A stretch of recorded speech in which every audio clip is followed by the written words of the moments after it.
Welcome to this week's Who the Folk podcast. I'm Lonnie Goldsmith, the editor of TC Jewfolk. This week I talked to Tic Treitler, an actor who is making their professional debut in Survivors at 6 Points Theater. We talk about how they got their start in theater, juggling acting and being a student at the University of Minnesota, and the very personal connection they have to the topic of this show on this week's Who the Folk podcast. But before we hear from Tic, it's cold out there, so check out the new TC Jewfolk merch store with new designs and new colors of hats and sweatshirts that help you stay warm and help support TC Jewfolk and our mission at the same time. Check it out at tcjewfolk.com/store. Tic Treitler, welcome to the Who the Folk podcast. Thank you for joining me. Thank you for having me. Very excited to talk to you. You are in the new show Survivors. You are an actor. You are a really all-around performer, and we're going to talk about a lot of it's a really cool resume that you've put together. But in the present, coming up this weekend, you are in the show Survivors at 6 Points Theater. It is running January 25th, 26th, and 28th. Tell me a little bit about the show and the roles that you play in it. Yeah. So Survivors is a show talking about 10 real life stories of 10 survivors who survived the Holocaust. So those are Rosemary Marienthal, Helen Prziskier, Ellen Lewinsky, Evie Schuerman, Ava Vaser Abrams, Arthur Hertz, Henry Silverstein, Kurt Weinbach, Aaron Arndt, and Carl Voldman. And I play my character's name is Woman 3, and so that encompasses Evie Schuerman and Ava Vaser, who are Evie Schuerman is from Germany and Ava Vaser is Hungarian.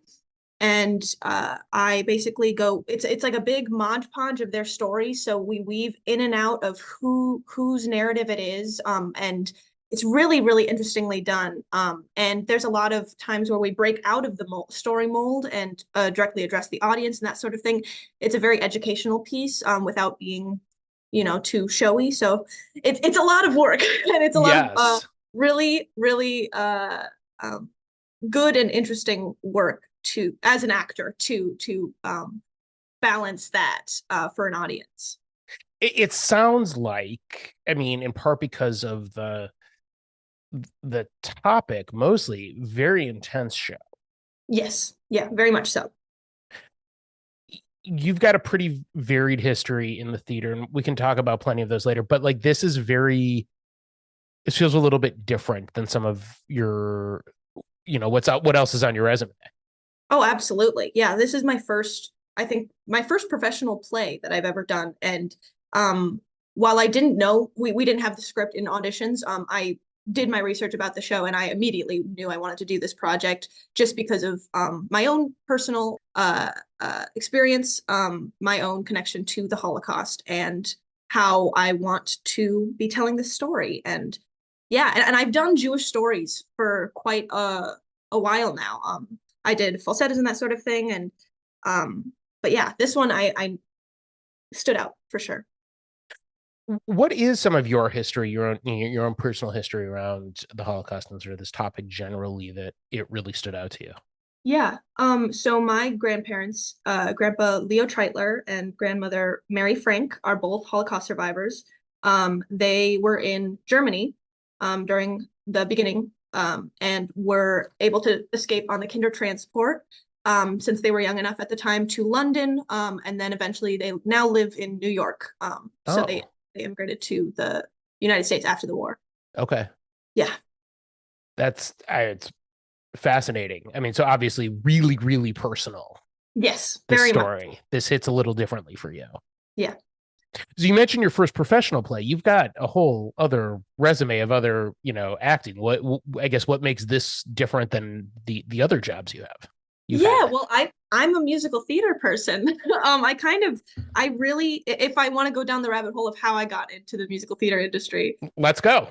Okay. So I actually, from the beginning, I was a circus performer and I still kind of am. So I did shows and classes and trained at Circus Juventus in St. Paul. It was like 5 minutes away from my mom's house. So it was so like another home for me. And yeah, so I've been training there for a lot of my life in aerial arts and that sort of thing.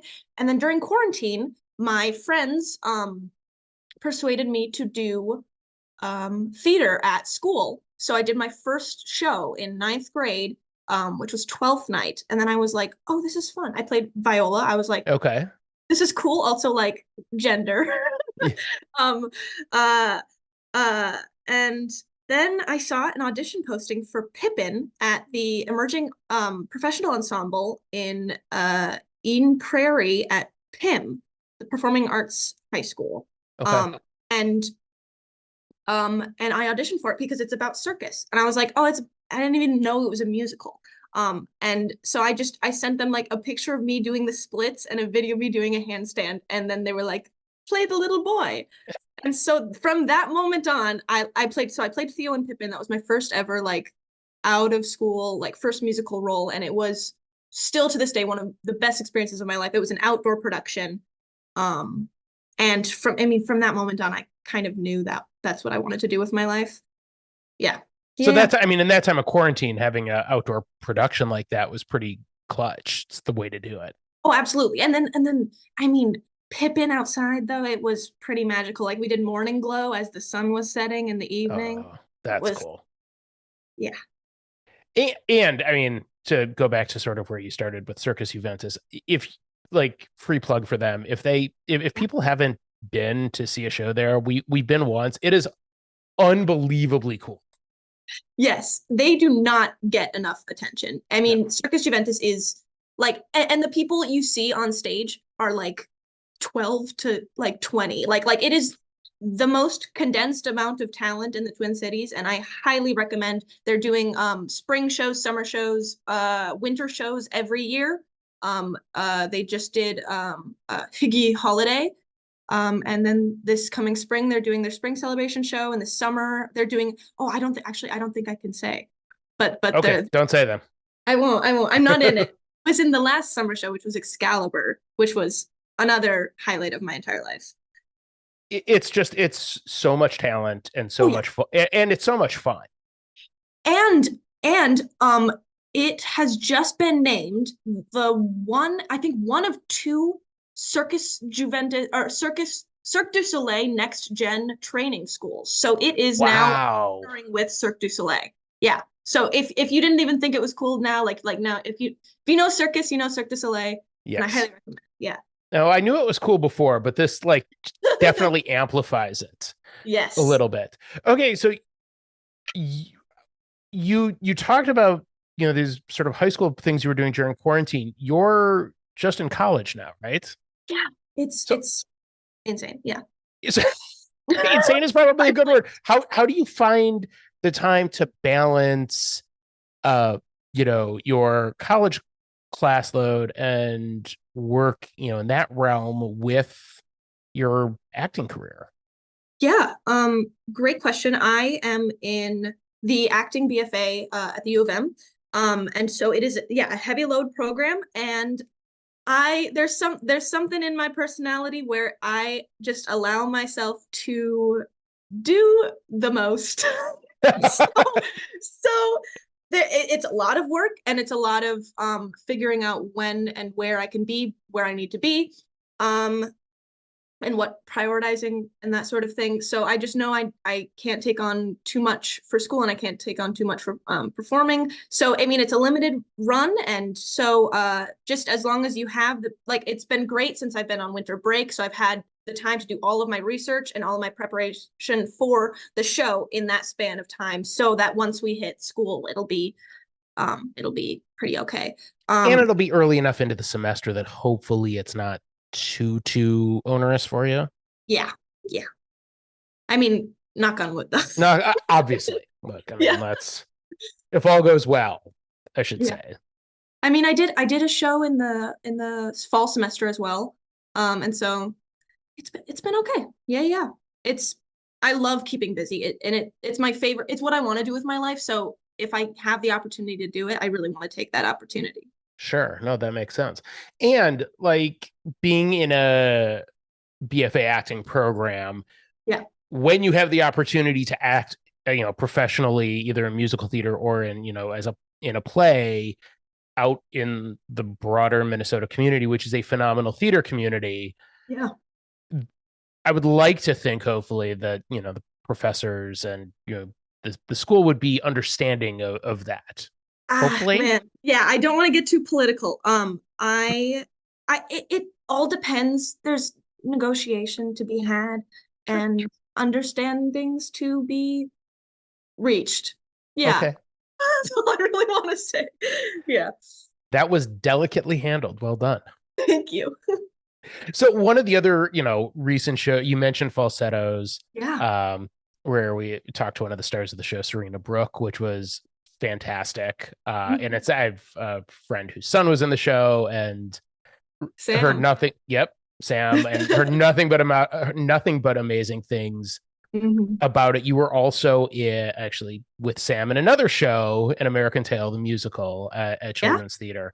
What was that experience like? Because again, that was another one that I'd heard nothing but amazing things about, and that movie hold such a place in sort of my childhood Absolutely. because it came out when I was 10, 11 maybe.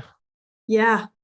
Oh, forgive me for not remembering the other person's name, but the two composers who worked on that, I also gotten a chance to work with them on Diary of a Wimpy Kid the musical. Oh my goodness, I will have to look them up. But they are the most dedicated people and funniest people I've ever had the pleasure of working with. So just having them in a room and working with so many kids who are so passionate. I love, love, love working with kids and I think the literal star of the show, Matthew Woody, in that was seeing all of them shine and getting to dance around stage as a cockroach.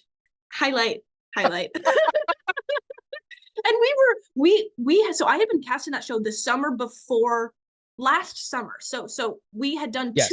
workshops. So it was Oh, okay. a year-long process in the making of this show. And then we also um uh I remember one night the man who voiced Fievel in the original movie came Hmm. and talked to us about the show, and that was so fun. It was just such a great like there's so few of us and we all played so many roles that it was utter chaos. And sometimes I would come off stage not know, like I would come off stage during tech and be like, what am I doing next? I would be like, what costume am I in? At one point I was in an apple, like an apple. It was it was a hayride. It was very fun. Yeah, I want to do it again. But it sounds like that sort of that kind of acting and performing, it feels like it suits you a little bit in Oh terms yeah. of the even at times chaotic energy that may come of it. Like that sounds like, in our not that long of talking, feels like that kind of is up your alley. Absolutely. And that's why I am so excited to be working on Survivors, because Warren, our director, has really hammered home how much power there is to taking things slowly, especially for this subject matter of play, and just having it be a a telling that is slow and quiet and powerful and not like zip zap zap all over the place. So it's a big change for me, and I'm really excited to be like testing myself in that regard. Yeah, Warren Ball's the director is great. Yeah. I was lucky enough to moderate a panel with him and some others from Six Points last January, and it was terrific. It was great. It was a bunch of other folks that I had met and talked to before. Warren, I hadn't until that night, and it was really, it was great. I mean, such a wealth of knowledge he brings about the theater and technique and everything. It was really amazing. Absolutely. Yeah, he is already a big inspiration to me. I think one of my favorite things, there's so many running jokes, and we've been in rehearsal for 3 days. He gives us Snickers and tells us it's gonna be a while. Oh my goodness. But in terms of the show and what he's had us work on, I think that has been so good for me in my way of learning is he's like, think of Mr. Rogers when you're talking about this. Like he didn't have to be all yelly and uh, uh overly dramatic and comical to reach kids. Because we're also performing this for children. We're doing this show at Cannon Falls Heights High School as a part of their Holocaust education program. And so what we have been talking about is how to deliver this to high school kids, particularly without losing them and without being corny, because in essence it can turn that way if you don't put in the work and bring out the truth. Yeah. Yeah. And also kids can be a tough audience sometimes too. Yeah. But so when is that performance happening? Is that going to be sort of a warm-up run for this, or is it going to be after the run at the Highland Park Community Center? Yeah, that is on the 23rd, so it's before the public run Okay. at the Highland Center. But we're also hoping to like put the show back on its feet for schools. Just it's a tough time right now to be doing a show about Jewish life. Yeah. And so we had to kind of tiptoe around that and see what test the waters and that sort of thing. But I mean, and I think one big thing we also talk about in this show is that the first line of the show is wake up, our country is changing. So we really want to show how this is relevant. It's not about history, it's about how history can affect the present. Yeah. So yeah. That's kind of a prescient line in the broader scope of, life right now. Jewish life, secular life, as an American, as, a lot of other things. It's that line says a lot. Yeah. Yeah. It's fascinating. So growing up the grandchild of survivors, how do you take sort of either the lessons or the stories that they taught you, that your parents may have taught you that had passed down, to them, and sort of put that piece of you into this role? Yeah. I have yet to have I'm going to have a lengthy like phone conversation with them, hopefully. But yeah, it's been a while since I've seen them. They've moved up north in New York now. Oh, goodness. Yeah, it's a lot. There's a part of me that wants to kind of, the whole reason I'm doing this show is to honor them. And with that comes a lot of internal, conflict and wanting to bring the truth to the stage and make them proud of their history and how they survived. I don't know. Yeah, I don't know how to put it to words, really. It's an honor, truly, to be trusted with this legacy that they're leaving. Yeah. Okay. So you said this is the first play you've done musicals. From a preparation standpoint, I'm curious, as somebody with zero acting ability whatsoever, is your preparation different when you're doing, say, an American Tale versus something like this, or is it still you're studying your lines, you're knowing your spots on stage as you block the show, that kind of thing? Yeah. Well, for something as important as this story is, with so much crucial background to be researched, we have actually done, for the first week of our rehearsals, we're just doing table reads and like talking about the history of the show and the truth behind it. And so really, like the key points that we mentioned in that we talk about the show is like Terezin, Kristallnacht, Auschwitz, Birkenau, and the final solution at the end. And so I have watched the Birkenau Boys documentary by Rich Newberg. And I've just been kind of reading as much as I can to have that full background to be able to accurately portray these characters. Read the script a lot of times. For acting, it's textually acting is all about getting the text in my body. At least for me, that's what I've learned from my great teacher, Lucinda Holshoe at the BFA. And that is the brunt of the work that I'm doing. And then once we get it on our feet, then putting the motion together with the text and how that can culminate into the final performance and collaboration between the actors and scene work. Okay. Yeah. Because this is based on real people, real survivors, how have you been encouraged to sort of read into or dive into their histories and stories and how they lived afterwards to help you get into character? Yeah. So at the end of the show, we go through like we present how the survivors. I mean, none of them are living at this moment, but when this was written, they were. So Okay. um uh we have their pictures displayed as young and now older people. And so unfortunately, there really is not a lot written about many of these survivors. Which is really, really unfortunate. But the brunt of it is the Birkenau boy, because one of them is included in this Oh, play. okay. So there's a lot of reading to be had or to be read with that, and that's been what I've been doing.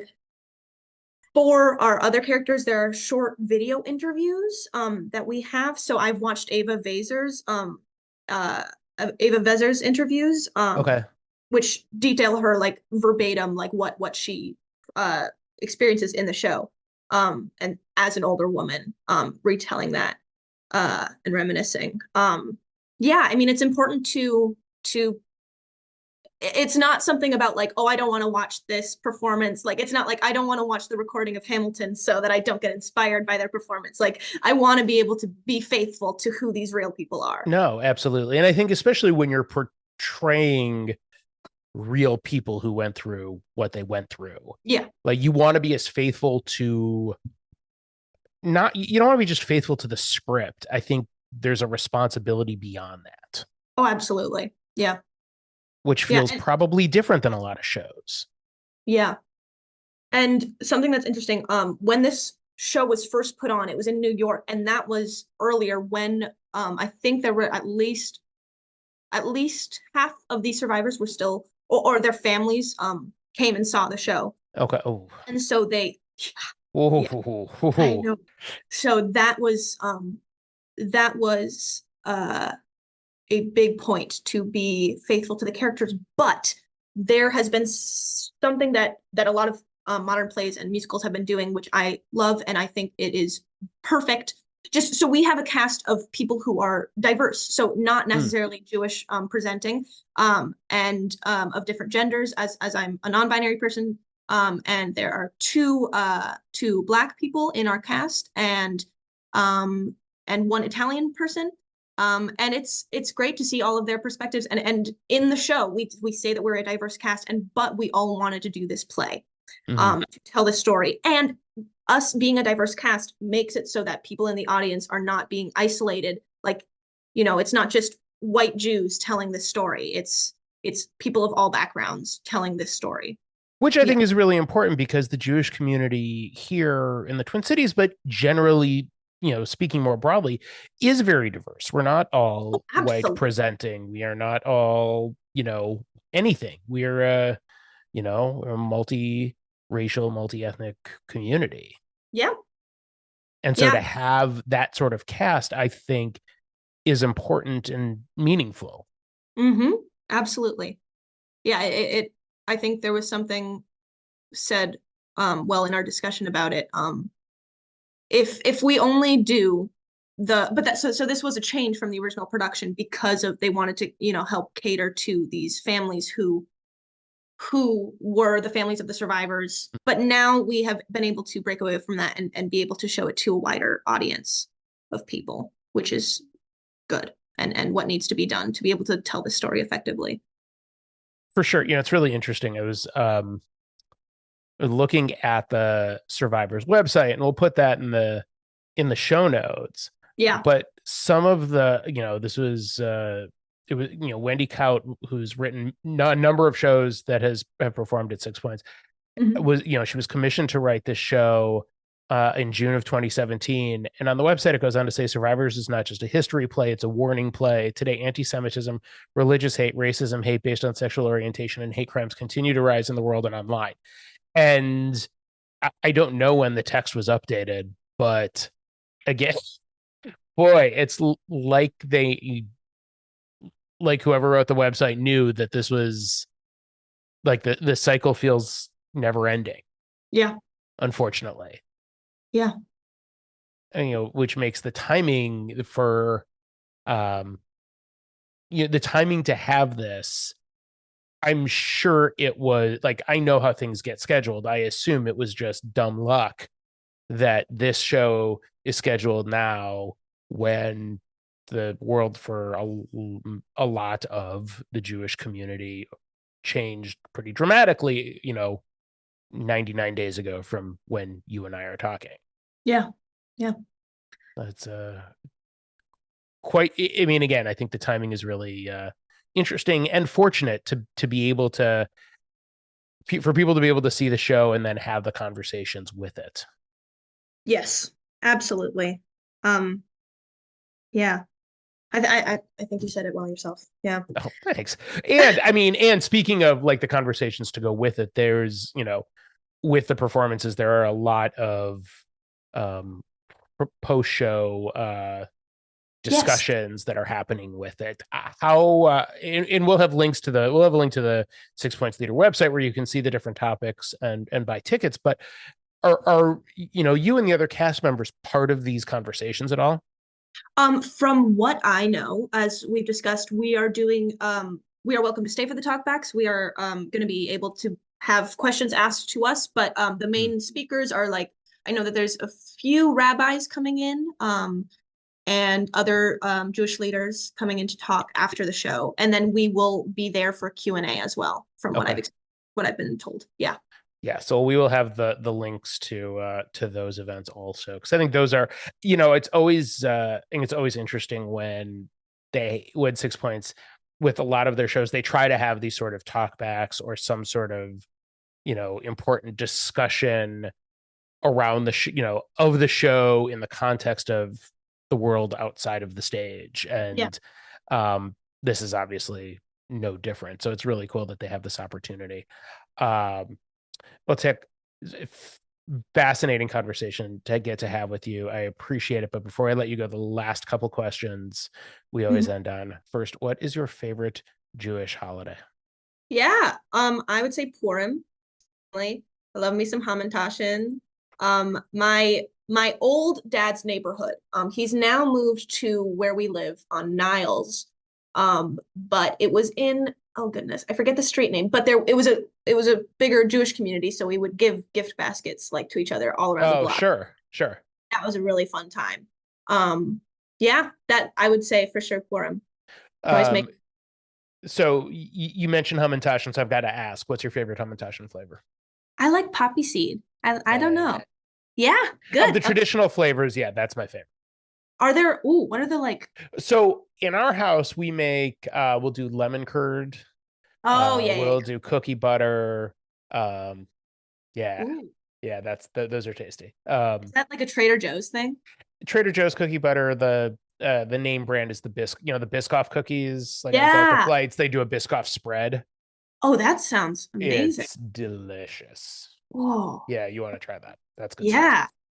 And you just put that in as a filling. Yeah, you just put it in as a filling, fold it in a tray, and throw it in the oven. And you got to be careful. I mean, I think with any flavor, you got to be careful about overfilling, lest it like explode all over the pan, like really just all over the place. I'm making hand motions as though people can see it. It's an audio medium, but you can see it. That's what matters. And speaking of food, what is your favorite Jewish food? I mean, okay. I gotta double down with the bagel. Okay. Okay, so you're Swedish, or you were born in Sweden. Yes. Swedish ancestry.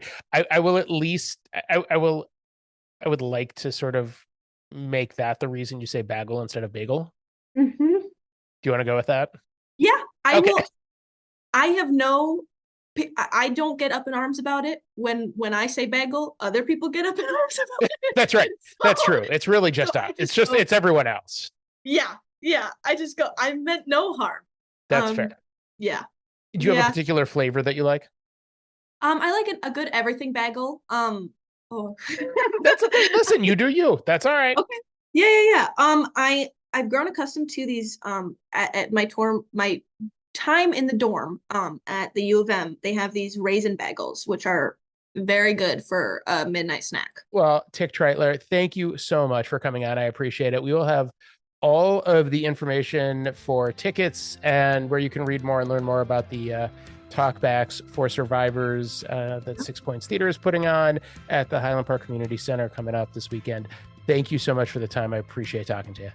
Of course. Thank you very much, Lonnie. The Who the Folk podcast is a part of the Jew Folk Podcast Network and a product of Jew Folk Inc. Please subscribe, rate, and review wherever you get your podcasts. If you have suggestions for other podcast guests, please email them to me at editor@tcjewfolk.com. For our other shows, check out tcjewfolk.com/podcast.